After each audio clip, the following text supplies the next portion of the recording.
Taarifa zinasema kuwa askari 150 wa jeshi la Marekani wameendelea kupata kitu kinachojulikana kama brain injuries, yaani kuathirika kwa akili au niseme kudhurika kwa akili. Ni kwa sababu ya vita vinavyoendelea pale, lakini pia vile vile majeraha kwa askari 150. Na hapa tunaongelea ni Kuwait peke yake, ukiachilia mbali vikosi vya askari vilivyoko katika maeneo mbalimbali katika nchi za Ghuba ya Uajemi. Maana Marekani, nadhani unajua kuwa yeye hapendagi kuleta vita nyumbani. Kwa hiyo amejenga kambi maeneo mbalimbali duniani na kambi zaidi ya 800. Hii tukioangalia zile kambi kubwa pamoja na hizi kambi ndogo ndogo ziko nyingi sana, lakini ukiangalia kambi kubwa kubwa ndo hizo sasa ambazo hapo Mashariki ya Kati ziko.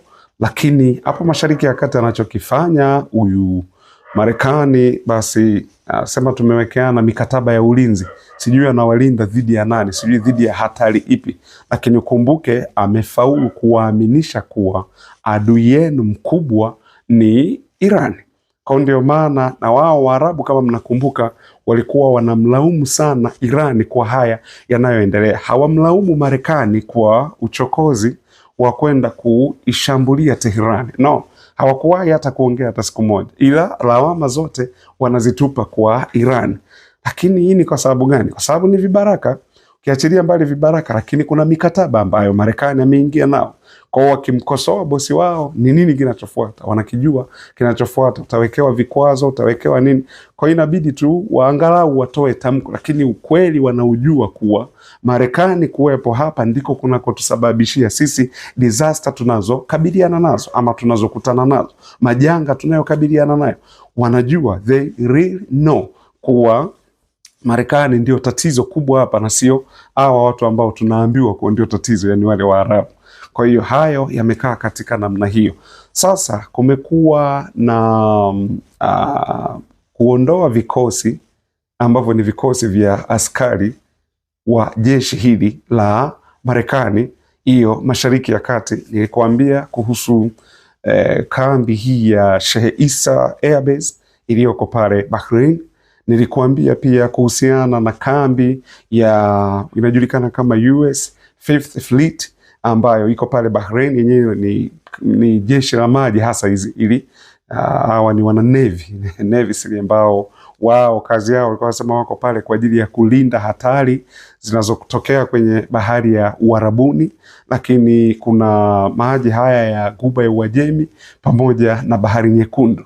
Lakini na wao pia imeonekana vifaa vya kijeshi pamoja na vikosi vya jeshi vimeanza kutoka kwenda kwenye eneo ama location isiyojulikana, lakini pia vile vile upande wa Iraq. Hii ni kwa sababu ya madhira ambayo vikosi vya jeshi la Marekani vimekuwa vikiyapitia. Vifo, ukiangalia majeraha, na ukiangalia sasa hilo tatizo la kisaikolojia, yani mtu kuwa akili yake basi inakuwa ikai sawa kwa sababu ya vile vitu alivyoviona. Maana wengi wamezoea kuona ni wanajeshi ndio wamepitia mafunzo ya kijeshi wa Marekani, lakini wamezoea kuona kwenye movie ambazo zinatengenezwa kule Hollywood. Sasa hapa wanakutana na uhalisia, kwa sababu uhalisia ni kitu kingine tofauti kabisa. Na Marekani amefaulu kweli kuiweka dunia iweze kuelewa, yani kile kinachoendelea Hollywood ndicho ambacho anataka kuiaminisha dunia kuwa ndivyo kilivyo. Kwa hilo Marekani tunampongeza, amefaulu sana. Lakini Hollywood na uhalisia wa vita uko tofauti, na ndio maana unakuta sasa hawa wanapata matatizo hayo pia ya akili. Lakini kuna kujeruhiwa, majeruhi ni wengi kwenye hili jeshi la Marekani, na hii ni kutokana na mashambulizi ya Irani, na wengi wanarudi nyumbani Marekani wakiwa ni vilema kwa sababu ya mashambulizi haya, maana wameumia sana. Lakini wengi wanarudishwa Marekani wakiwa kwenye majeneza, ni kwa sababu ya mashambulizi ambayo Iran amekuwa akiyafanya. Na kulikuwa na taarifa kuwa kuna hospitali ya Marekani iliyoko pale Ujerumani, kwenye kambi ya Marekani, ambayo inafanya kazi kubwa sana, kwa sababu hawa askari wanaokuwa wamejeruhiwa kwenye vita hivi vinavyoendelea, basi wanapelekwa kule. Na ukumbuke Iran yeye anatumia drones pamoja na makombora. Kulikuwa na taarifa kuwa Donald Trump pamoja na Netanyahu wanafikiria kuingiza vikosi vya jeshi ardhini, lakini hii sidhani kama inawezekana, kwa sababu kauli ya Trump sasa imebadilika. Tunataka tukae, tuongee, tuyazungumze, na haya Irani wako aware nayo. Maana Marekani amekuwa akiwachezea michezo, nasema tuongee, tuzungumze, kumbe yeye ndo anatafuta nafasi ya kujipanga ili arudi kuwashambulia. Kwa sasa hilo wameweza kuliona kuwa hapana, sisi hatutafanya hiki ambacho Marekani anatuambia sisi tukifanya, sisi hatutaki hicho kitu. Kwa ndio maana iko hivyo. Sasa vita vinaendelea katika namna hiyo. Wakati huo huo, taarifa zinatoka kutoka ABC News, achana na CNN. Taarifa hii ni ya ABC News ambayo inadai kuwa askari 635 wa Marekani wameuawa kwenye hivi vita. Lakini tukasoro, serikali ya Marekani inaficha. Serikali ya Marekani inaficha. Kuna mtu anaweza kauliza, kwani upande wa Irani hawajauawa? Sasa wale si nafikiri mnaelewa, niliongea hata hapa jana kuhusiana na wale kuwa wale kwa mujibu wa dini yao wakifa kwenye vita kama hivi ndo wanaenda kupata thawabu zaidi. Umeona? Lakini tunaongelea Marekani ambaye lengo halikuwa kuua askari. No. Lengo la Marekani alikuwa askari wake wauawe. Lengo la Marekani lilikuwa ni tunashambulia haraka haraka, tunapiga, tunaua kiongozi mkuu wa Irani pamoja na maafisa wengine, makamanda, wanasiasa, wanadiplomasia waliokuwepo kwenye kile kikao ile tarehe 28 mwezi wa pili 2026. Tunashambulia maeneo ambayo tunaamini ndio kuna shughuli za mitambo ya nyuklia zinaendelea huko.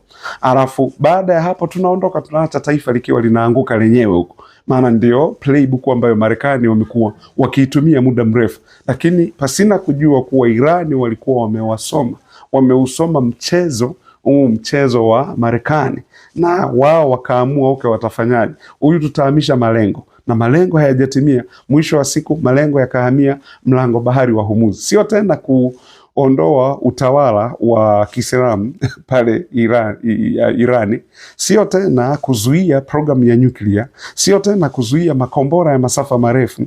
No, lakini wamehamishiwa malengo, yamekuja kwenye mlango bahari wa Hormuz. Kwa Marekani amebaki kuwa anataka kufungua mlango, mara ajidai yeye mlinzi, mara waambie zile meli zilizokuhamia pale, piteni, mimi hapa nitawalinda, lakini mara wapigwe. Wakipigwa tena, ndio maana mnakumbuka ndugu zangu, niliwaambia kuwa yani kitu pekee kitakachoweza au kitakachomfanya yani kitakachofanya mlango bahari wa Hormuz uweze kufunguka ni Irani pekee.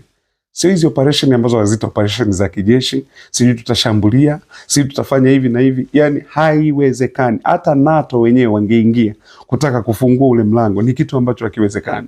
Na juzi hapa mmeona meli moja ambayo ilikuwa inajaribu kupita na meli 6 zikiwa zinafuata nyuma, kwa sababu Marekani amewaambia kuwa pako salama, piteni.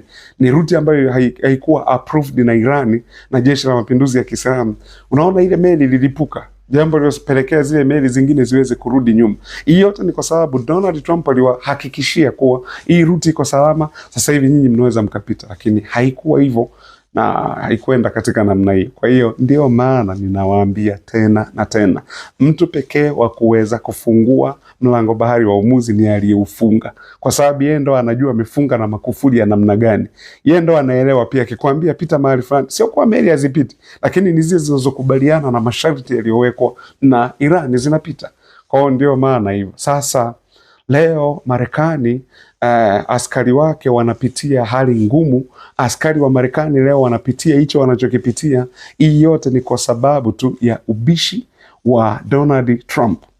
Kwa sababu ya ubishi wa Trump na hivyo, yani kiburi na kiburi, ndio maana unaona iko hivyo. Sasa askari wengi sasa wanakufa, askari wengi wanajeruhiwa, askari wengi wanapata tatizo la akili, utindio wa ubongo kutokana na vile wanavyovishuhudia huko vitani.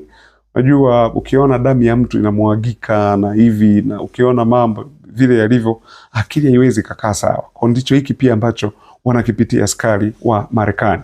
Ndio maana nikakwambia operation ambayo ilikuwa imekusudiwa ndani ya siku 4 imalizike, alafu naondoka ukiacha huku nyuma taifa likianguka. Mnakumbuka Donald Trump aliandaa mpaka waandamanaji ndani ya Iran. Na kuna watu ambao waliwaandaa kuwa nyinyi hapa sasa sitakuja tupige, na tukimaliza kupiga tayari nyinyi huku taifa litakuwa limeanguka, ni jukumu lenu kuchukua nchi. Alichokuwa nakitengeneza Donald Trump ndani ya Irani ni Irani ianguke, kutokea vita vya wenyewe kwa wenyewe, alafu waondoke. Maana ndivyo wanavyofanyaga hivyo. Hakuna kingine wanachokifanya zaidi ya hicho. Lakini pale Irani imeshindikana. Irani na ustaarabu wa miaka 1500 nyuma, hauwezi ukafanya unachotaka kukifanya kwa namna hiyo. Asanteni sana wana IBM Channel, na washukuru.